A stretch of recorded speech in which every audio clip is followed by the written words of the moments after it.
भारत कोई जमीन का टुकड़ा नहीं, एक जीता जागता राष्ट्र पुरुष है। हाय दोस्तों, स्वागत है आज की न्यू वीडियो में। दोस्तों आज हम बताएंगे आप लोग को कि संघर्ष 2 और हर हर गंगे। दोस्तों इसी वीडियो में बने रहे। तो क्या है ना कि हर हर गंगे और संघर्ष 2 को एक ही दिन रिलीज किया गया था। तेरे देश को खत्म करने के लिए मुझे किसी हथियार की जरूरत नहीं है।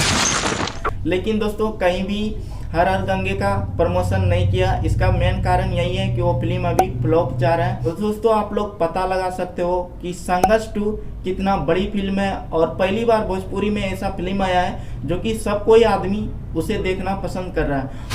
जब भी कोई सरफेरा बहती गंगा में कान लगा के सुनेगा तो एक ही आवाज आएगी, हिंदुस्तान। तो उस फिल्म को जरूर देखिए। अगर आप लोग देख लिए होंगे तो कमेंट में जरूर बताइएगा।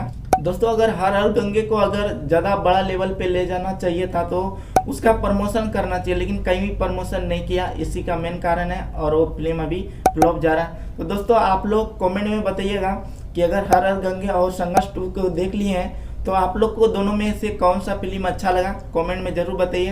अगर तुम लोग नए हो तो सब्सक्राइब करो, वो जो लाल वाला बटन है उस पर फूट फेंक के मारो या फिर मोमबत्ती, मुझे नहीं पता, बस क्लिक हो जाना चाहिए।